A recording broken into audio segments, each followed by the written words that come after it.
nagbabagang balita sa oras na ito. Katatapos lang ng misa para kay AJ Perez sa Christ the King Chapel sa Quezon City at magsisimula na rin ang funeral procession na maghahatid sa kanya sa kanyang huling hantungan sa Manila Memorial sa Parañaque. Nariyan pa rin sa Christ the King Chapel si Ryan Chua para sa update. Ryan.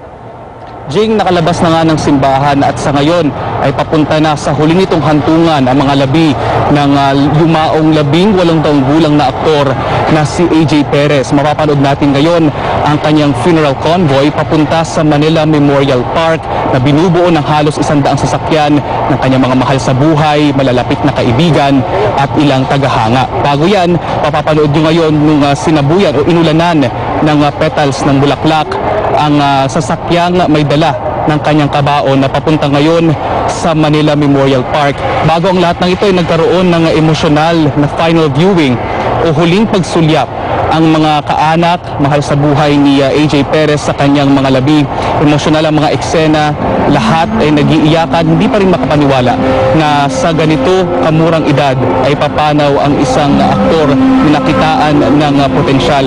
Halos mapuno ang simbahan kanina, Jing, na mga tao nagmamahal kay AJ, kabilang syempre ang kanyang pamilya, kanyang mga kaanak, ang mga kaibigan at kaklase sa Lasal Green Hills at ilang tagahanga na pinayagang pumasok sa chapel kanina. Sa misa kanina, sinabi ng paring si Father Tito Kaluwag na masakit man ay dapat simulan ng pamilya ang proseso ng pagtanggap sa pagkawala ni AJ. Dapat din daw nilang panatilihing buhay ang kanyang alaala at magiging mahaba at masalimuot ang proseso, pero sa huli, ang pinakamahalaga raw ay naging inspirasyon si AJ sa lahat na naging bahagi ng kanyang buhay. Sa ngayon, inaasahan na maraming fans ang nakaabang sa Manila Memorial Park kung saan ililibing ang kanyang mga labi bandang alas 11:30 ng umaga. Jing?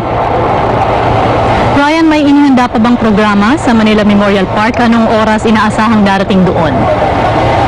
Depende pa yan, Jing, sa lagay ng trapiko sa ngayon. Pero pagdating ng kanyang mga labi doon, ay sasalubungin siyempre ito ulit ng kanyang mga kamag-anak at iba pang mahal sa buhay. Magkakaroon din ng prosesyon itong mga kaklase niya mula Lasal Green Hills. Mauuna sila papunta dun sa Mausoleo at saka sasalubungin ang mga labi ni AJ Perez. Magkakaroon ng kakaunting seremonya doon bago siya talaga ihatid o ilibing sa kanyang huling hantungan. Jing? Maraming salamat, Ryan Chua. Manatili pong nakatutok sa ABS-CBN para sa mga pinakahuling pangyayari sa libing ni AJ Perez. Magandang umaga.